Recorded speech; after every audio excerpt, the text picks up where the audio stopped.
ته نشي تلو عذاب نه به بچ کما. نو چالاړو نو ما ورته چې میا صاحب دا دي ما تل په آرام کې نه دا قرباني خدای بخیا سم نه خو زمونږ خو پکې چټه جاری ده.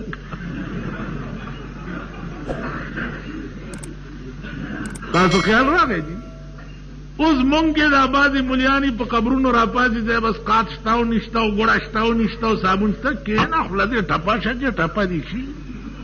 دا مړي په سخاتونو او په ګوړو او په صابون خدای بخي بړي هسې هم کور روان دی د دې ژوندو کار ولې خراب دی چېرته مولانا به په یو جوړ جامې خو ووینځي.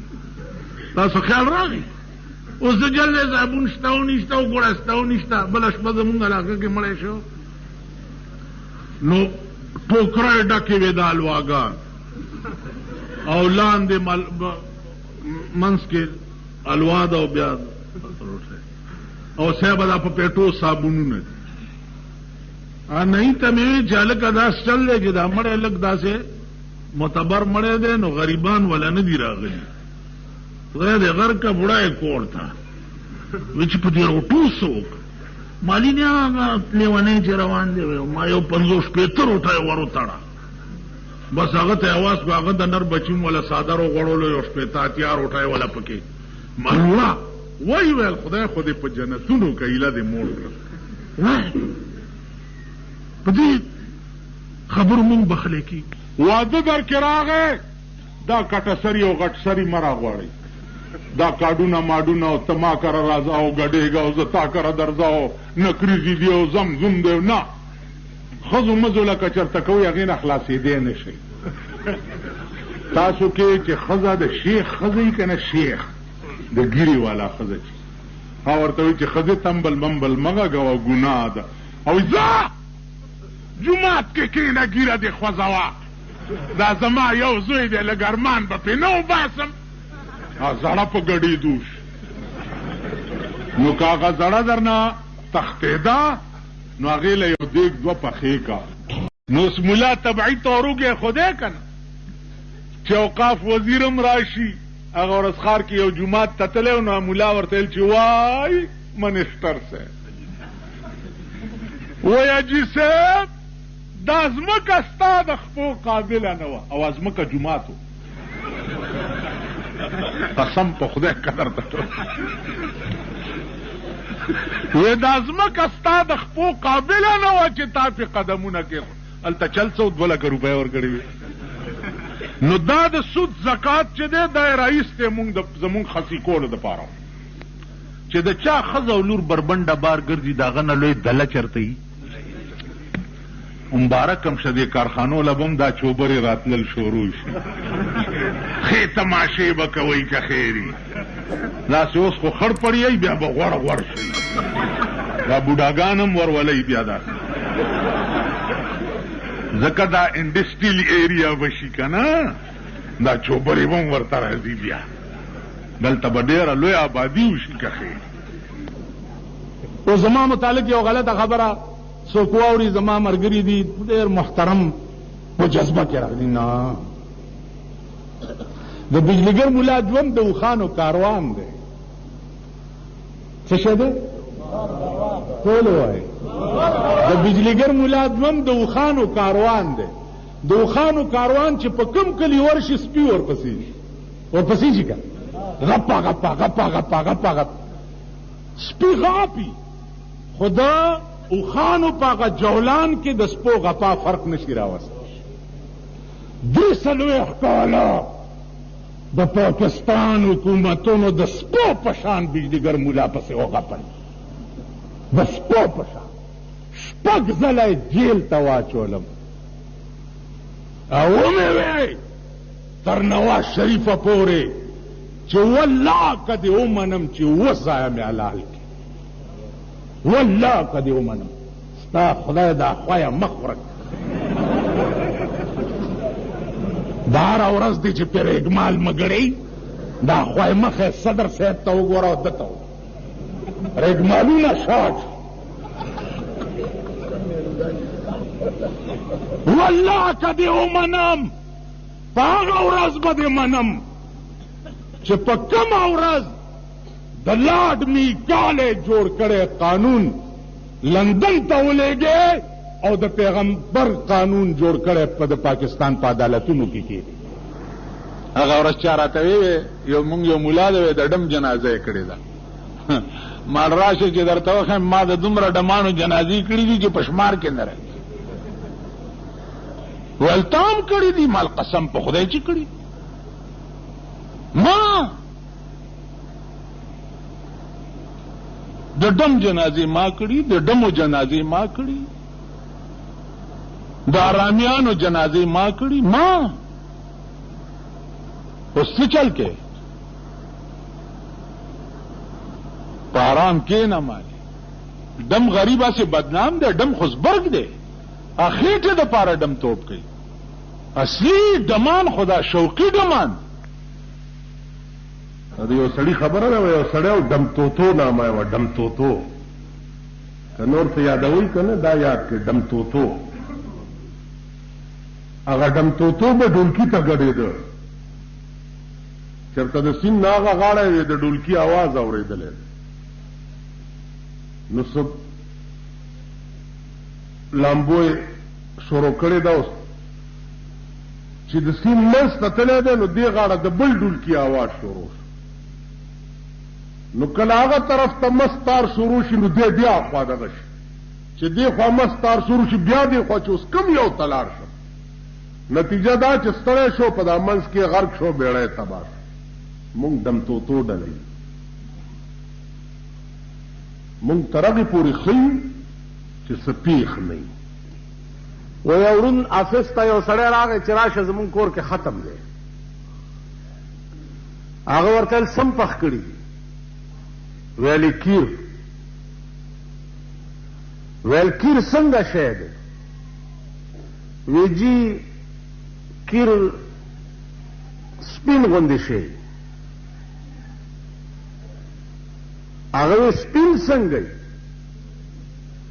وی سپین داسې لکه بطه. اړوند ورته وی بطه څنګه وي؟ نو د هلک ورته لاس داسې کوک کړی غوندې دی او د بطې شکل یې ورته جوړ کړی دی. نو د حافظ لاس یې اخیستی دی، د بطې داسې مخوکه غوندي او داسې سري او لاندې نه داسې غټه غوندي. اړوند ورته بچیه زه ستا کور ته ختم ته نه ځم. وی چې ولې؟ وی دا کیر خو ډېر کوږ دی، خوراک سره به مې مری کې ونښلي. د دې داسې مثال دی د دې ممبرانو د روټي خلاص، د دې داسې مثال دی لکه د بادشاه د کوره تور باټینګل راووته. نو ملا دو پیازه یې وزیرو،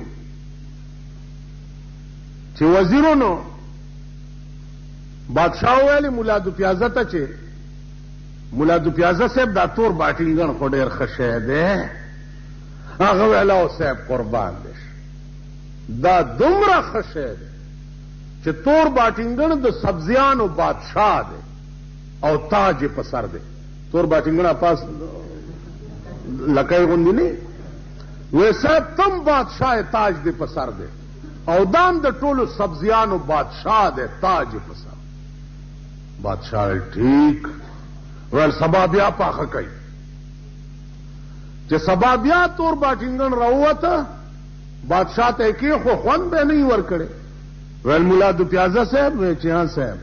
وی دا تور باټینګن خو ډېر خراب شی دی. وی صاحب که دا ښه شی وی نو د ده په سرمن د چینډخ په شان نه وه. تور باټینګن په سبزیانو کې خراب شی دی. سرمنې ته وګوره، د چینډخې سرمن او د دې تور باټینګن یو شان. بادشاہ د لاسه ونیو، مولا دو پیازه ویل وجنم دی په ټکي اوس دې سر قلمو.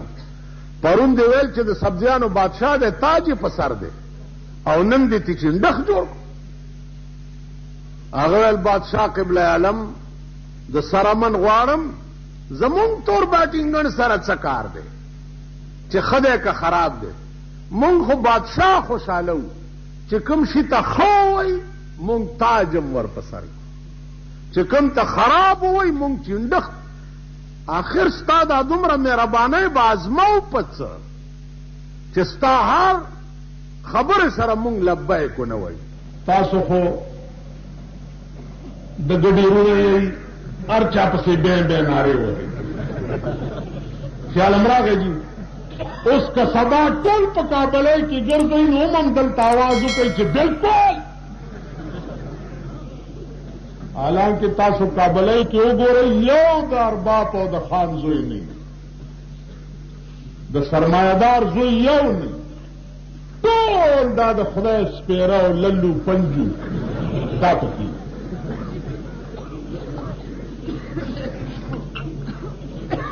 هلته معتبر نه.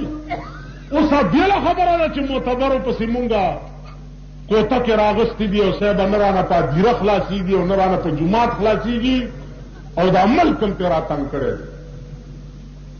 لیکن انصاف ته چې وګورې په دې پېښور کې چې څومره سینماګانې دي ته په دروازه کې د یو درېږه او ګوره چې دې نه د چا زامن راوځي،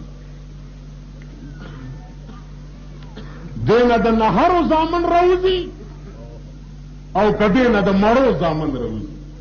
څومره د خدای نه لرې او باغیان چې غریبه. ګوره زه دا وایم چې قیامت کې که خان او ارباب دوزخ ته لاړ شي پروا نشته او یقیني به ځي. او که قیامت کې هغې دوزخ ته لاړه نو دنیا کې خو یې ښې مزې کړي دي، موټرې دي او بنګلې دي او خوراکونه دي او ښځې دي او لوڼه دي او بربنډې ګرځېدل دي او یو هڼې هڼې دی. ښې مزې ښځو مو کړې. نن په پاکستان کې لویه ترقي دا ده چې په خېټه موړ دی نو ښځه به بربنډه ګرځوي ځان سره. بچې لږه ګزاره یې کېږي، که موټرې نه په سکوټر یې ځان پسې سواره کېږي. خیال امراغه جي نو که قیامت کې دا خلق دوزخ ته لاړ شي پروا نشته، دنیا کې خو یې څه مزې کړي دي. وایه ستا او زمانه بیړه دې غرګشه چې دنیا کې دې خوار او سپېرو د خښتګ نه دې د سوټو بوی ځي. بیړه دې غرګشه چې دنیا دې خواره ده او قیامت کې هم دوزخ ته لاړ شي.